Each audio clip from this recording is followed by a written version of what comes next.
pessoal, eu sou Augusto Carvalho, diretor comercial da ISAP. Nós estamos começando mais um GênioCast.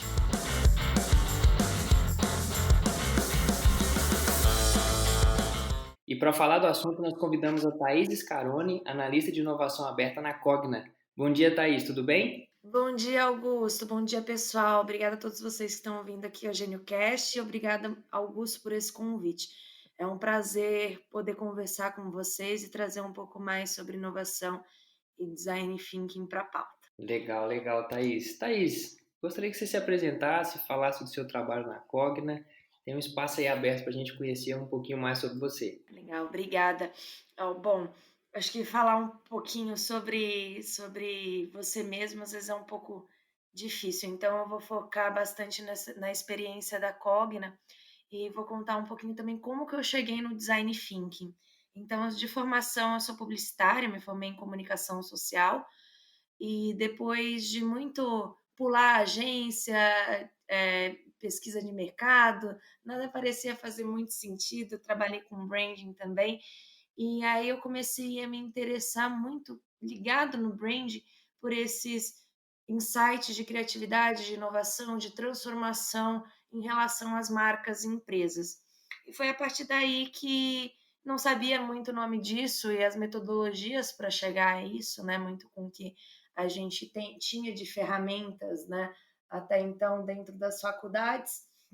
E conheci foi a primeira vez nesse meio tempo aí em 2014, 2013, 2014 que eu ouvi os termos startup e design thinking, em contextos diferentes, mas foram duas coisas que me chamaram muita atenção.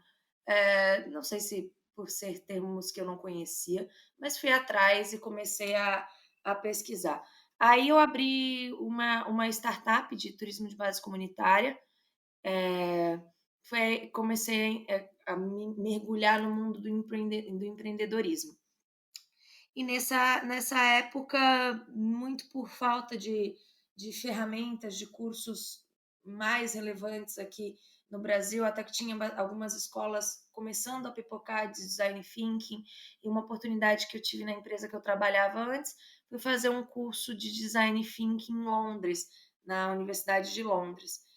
E foi aí que eu percebi que o design thinking não precisava ser usado só para empreendedorismo, né?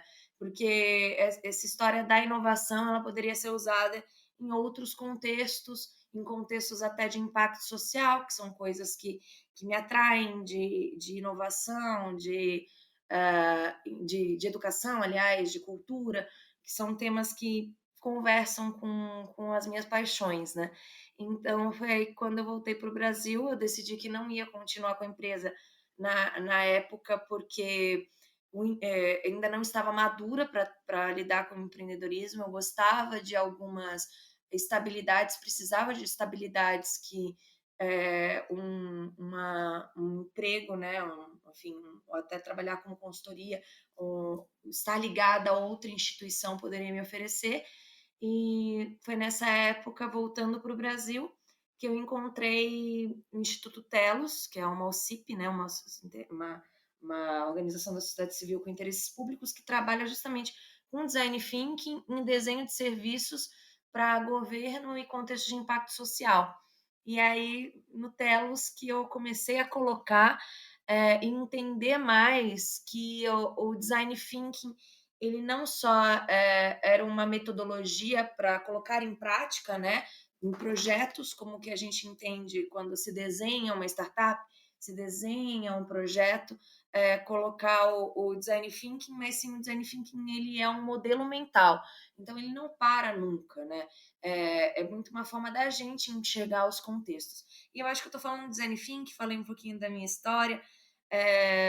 Hoje, dentro da Cogna, saindo do Telos, eu acabei procurando como continuar usando os contextos, as teorias de inovação dentro de contextos que me satisfazem. E aí eu encontrei dentro da Cogna uma oportunidade para trabalhar a inovação aberta e trazer um pouco também desse modelo mental para a educação. Então, dentro da Cogna, só resumindo para fechar, para a gente entrar no bate-papo mais direto do tema do design thinking, Lá a gente faz, além da questão da inovação aberta, né, que é encontrar novas oportunidades de mercado, fazer essa troca com o ecossistema, dentro da nossa área a gente tem 3 pilares principais. Então, o primeiro deles é trabalhar com cultura junto aos colaboradores. Então a gente tem um programa de embaixadores lá de inovação, agente de inovação, que é para onde a gente faz a capilaridade e leva também alguns temas, discussões, eventos relacionados à tecnologia, mas não só a tecnologia, mas justamente essas novas formas de ver educação e os processos de educação. Então, também é, metodologia, conteúdo, então a gente ajuda as áreas a enxergarem isso.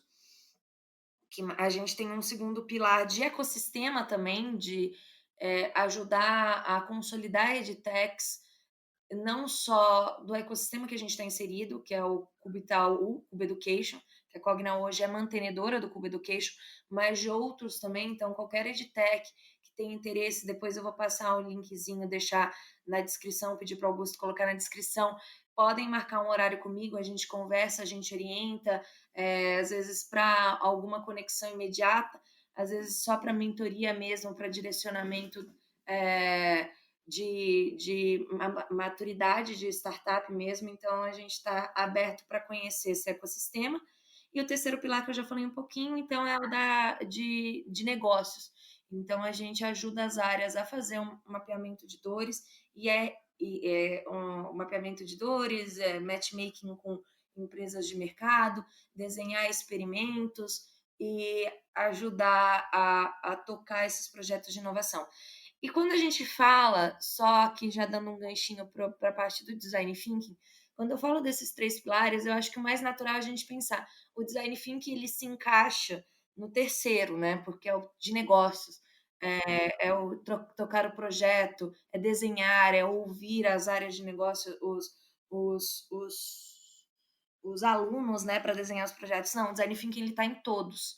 O design thinking é isso que eu falei, é uma forma de pensar baseada no seu público, de uma forma de pensar baseada nos pilares do design thinking. Não importa se é um projeto, se é um programa contínuo, se é um processo de área de gestão de pessoas. Então, ele, na verdade, mais do que um projeto, pode ser processual, mas ele está muito nessa forma de encarar os desafios. Legal, Thaís. Até para a gente entrar no conceito meio design thinking, para que os nossos ouvintes possam entender mais a fundo, você já fez uma introdução muito boa. Eu gosto muito de uma frase emblemática dita pelo Tim Brown, que é um dos designers mais famosos aí, responsável por popularizar o termo design thinking. Ele diz que o design se tornou importante demais para ser deixado na mão dos designers. Ele fomenta nessa frase, ele deixa explícito nessa frase a colaboração, né? Como que o design thinking ele chama, de forma bem formal falando, ele chama todo mundo para participar. As áreas de negócio, o usuário. Então o design thinking ele prega muito isso, Thaís. Eu queria ver a sua opinião, já explorando o conceito, a questão do brainstorming, como que o design thinking na ideação de ideias, no modelo mental, ele trabalha essa parte colaborativa. Legal. Eu sou muito fã do Tim Brown também, da Ideal, né, que é a consultoria deles de Design Thinking, e eu acho que eu vou começar falando do Design Thinking, já no conceitual, né, porque a gente tem muito na verdade aqui no português, questão de linguagem, no inglês também, o design a gente traduz como desenho. Então, por muito tempo a gente encarou o designer, né, ou enfim, o quem trabalha com design, como quem trabalha com desenhos gráficos, ou no máximo de produto, né, mas muito nessa forma do desenho. No espanhol, tem uma diferença. Então, o desenho, né, desenho é o que dar significado, e o dibujo é o que a gente entende por desenho. Então, o design, esse desenho, ele tem um significado de designar, né? De dar significado, de você construir coisas que façam sentido para uma necessidade. Então, isso tem muito a ver com resoluções de problemas e ajuda também a gente a separar essa ideia do que o designer é aquele que trabalha com desenhos visuais, exatamente, né? O design thinking, ele até tem uma questão visual na hora de trazer as ideias para o papel, de dar o formato, mas eu tento a ligar ele muito mais com essa pessoa que ajuda a realizar e dar significado para a partir de problemas, de situações, de questões do dia a dia. Então, o design thinking, na verdade, como metodologia, né, ou enfim, dentro do contexto do conceito dele, ele tem 4 pilares principais. Tem gente que encara como 5, mas eu geralmente trabalho como 4 pilares, e aí eu já vou explicar por quê, que ajudam a gente a entender esse contexto e trazer soluções para eles. Então, os pilares, na verdade, os pilares são 3, as etapas que são 4. Os pilares, os 3 são a empatia, né, o você conseguir ter esse olhar de entender o contexto do outro, e o empatia ele é mais do que se colocar no lugar do outro. Porque o se colocar no lugar do outro, você ainda leva a sua percepção para aquele contexto. Na verdade, você tirar as suas percepções, as suas experiências, e tentar ao máximo entender a dor dele. Porque só quem está na situação, seja ele um colaborador, um aluno, enfim, um cidadão, no caso do governo, que no Telos a gente trabalhava com o governo, ele tem a sua própria dor que a gente não entende. Então a gente precisa entender muito o contexto dele, as experiências, quem ele é, para conseguir desenvolver essa empatia. Eu, Thaís, num lugar de cadeirante, se eu sentar numa cadeira de rodas, trazendo a minha percepção de Thaís, eu não vou entender tudo que ele passa, como ele cresceu sendo um cadeirante, ou como ele ter crescido como um cadeirante dá uma percepção. Ele ter se tornado um cadeirante depois por um acidente, por uma situação, enfim, de vida, traz uma outra perspectiva da dor dele. Então, tudo isso só para explicar que a empatia ela é muito mais do que se colocar no lugar do outro, é você entender o outro e tentar trazer para você, ou tentar fazer nascer em você a dor que ele sente. Inclusive, o empatos, né? Ele tem essa raiz do grego do patos. O patos ele significa, vem a mesma raiz de paixão também, de patologia, significa dor.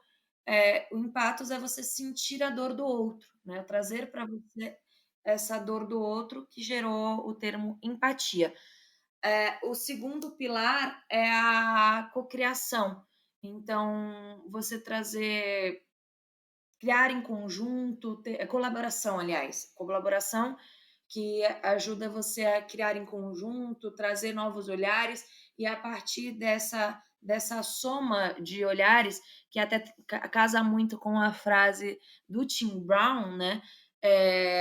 Tem muitas mãos envolvidas, tem muitas cabeças, muitos olhares, muitos corações quando você trabalha com design thinking. Então, é essa ideia da colaboração. E a terceira é a questão da mão na massa, né? Do teste. O design thinking ele só acontece quando de alguma forma você traz para a realidade, testa, vê, concretiza essas ideias, né? E todo esse processo.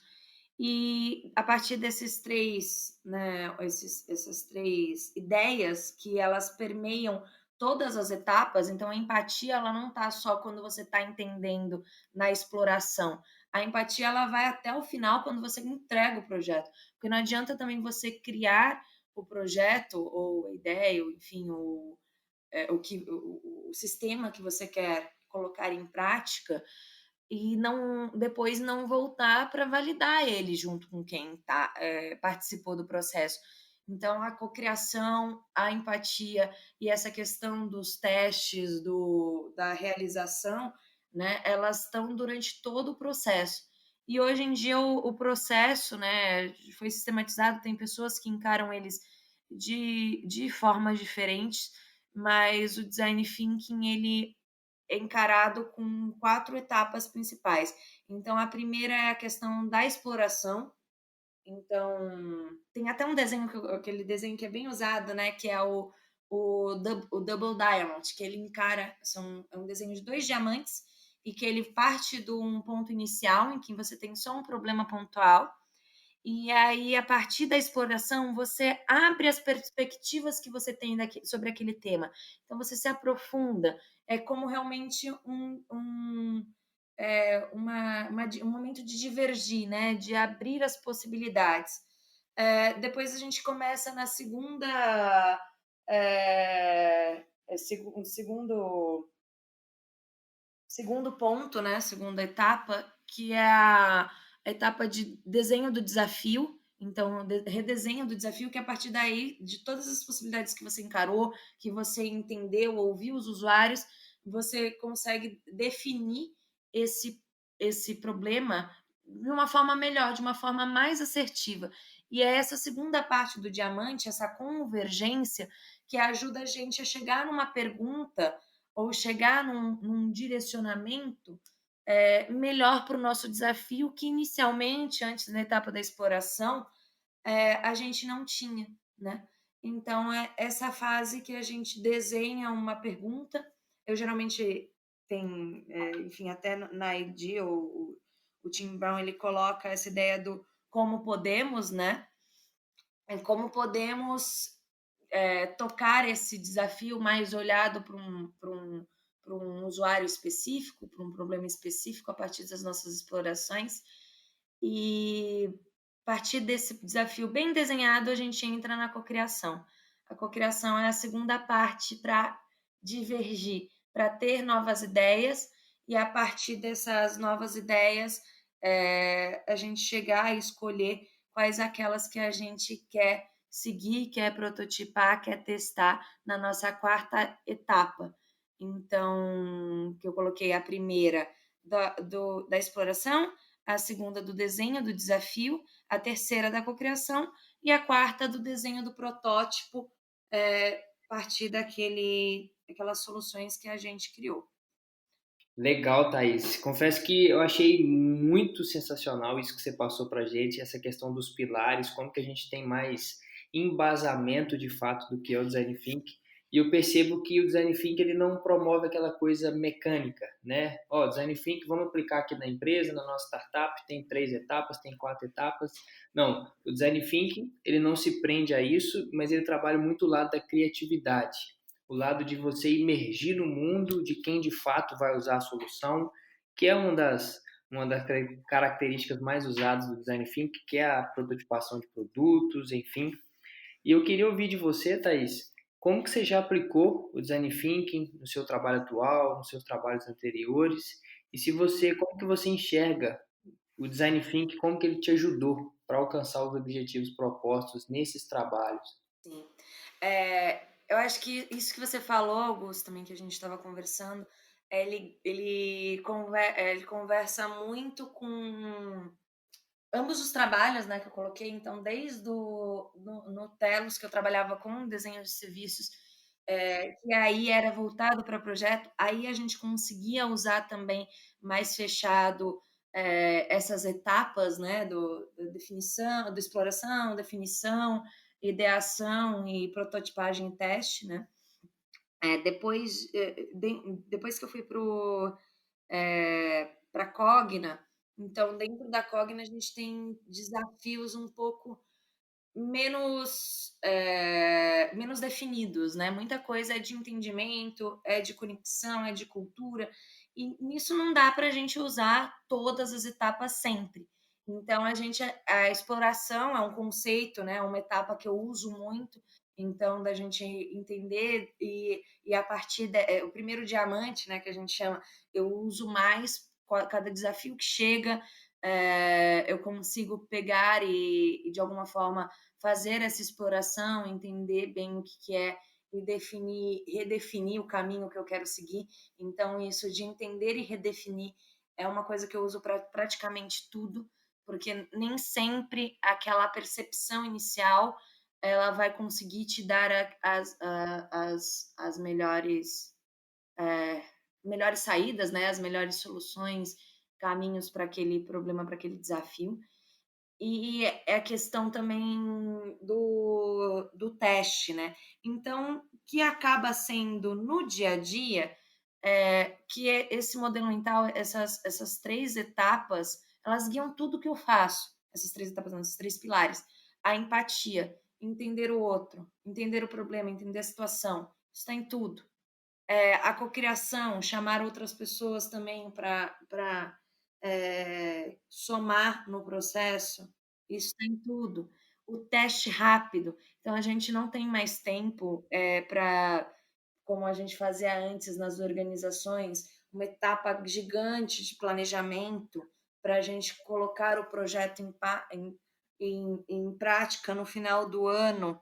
E aí, quando chegava, punha na prática, dava errado, no top-down, sem entender ninguém.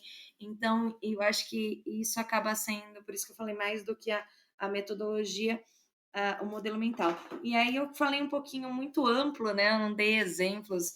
Eu acho que também, até por ser uma conversa, acabo trazendo o que vem na cabeça, né?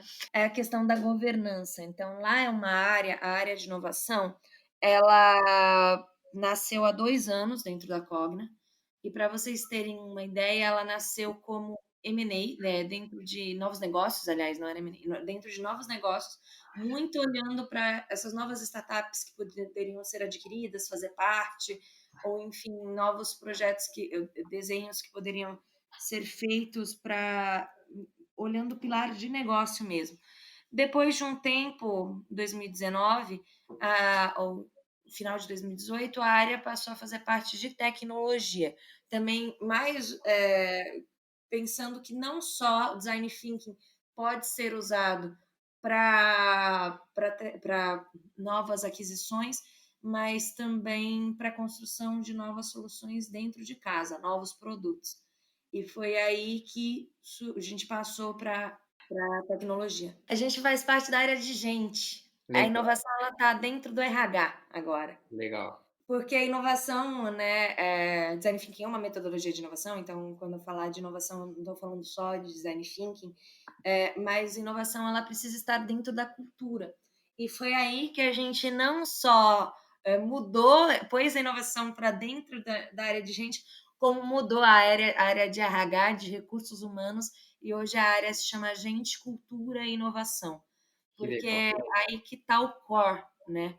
Então, a gente conseguir levar esse olhar para todos os colaboradores, então, trazer esse olhar mais empático, ágil, colaborativo para dentro da companhia. E quando eu falo ágil, é muito pensando também nessa questão do teste, né, da realização rápida, a cultura do erro. Então, a gente não vai planejar tudo certinho para não ter erro e fazer lá no final. A gente vai fazendo e errando, porque são com os erros que a gente traz o aprendizado.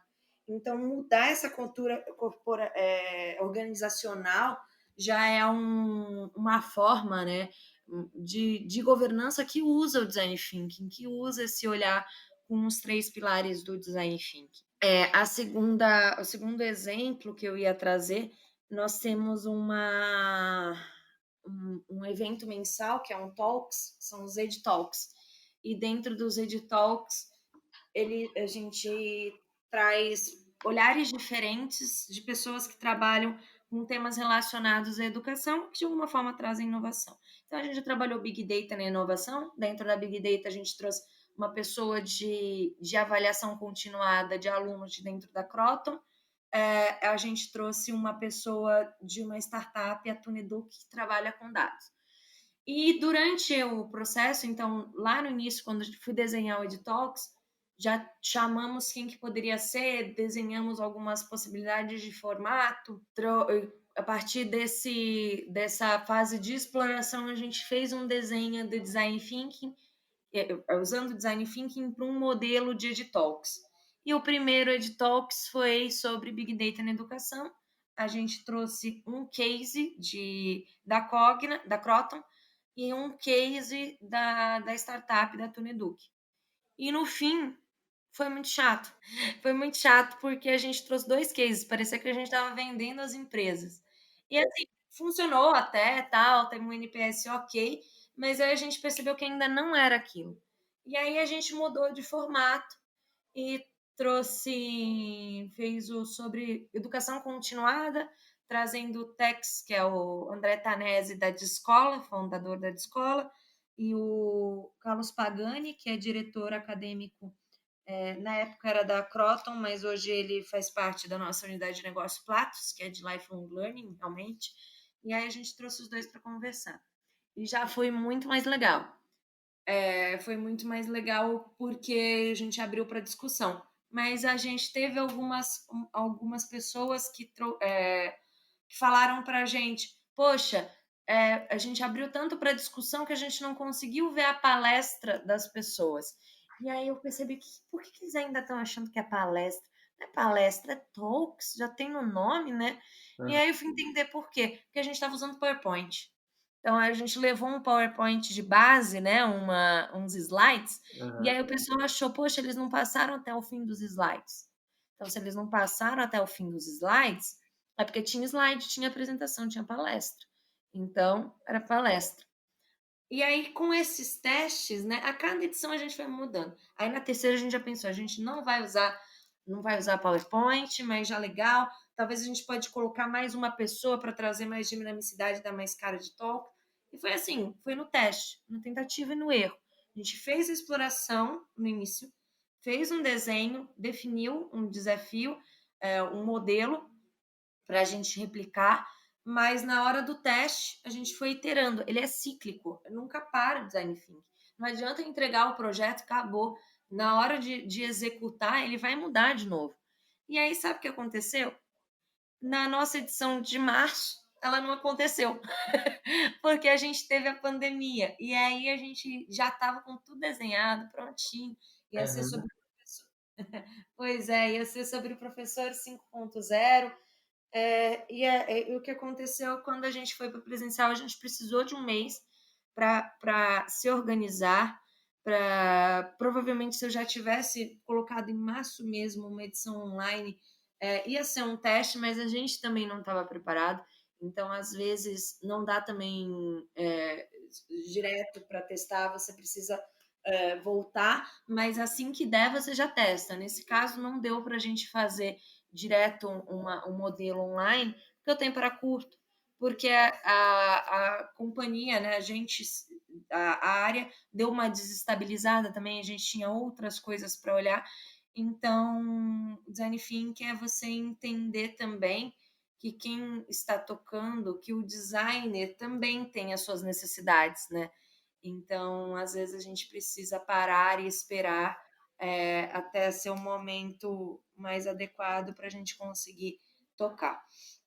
E foi isso que aconteceu. A gente voltou em abril, já com um tema que não era o professor 5.0, porque naquele momento de novo normal, a formação do professor continuada, que era o tema que a gente ia colocar, fazia até sentido, mas tinha muitas outras coisas urgentes para serem faladas, do tipo como a transformação digital na educação, como que isso ajudou, o distanciamento social para os alunos, o engajamento dos alunos, e foi isso que a gente fez. Mudou o tema não lembro direito qual que era o tema, porque era um tema super fofinho, com um nome meio criativo, mas na prática o que a gente falou era da educação no distanciamento social.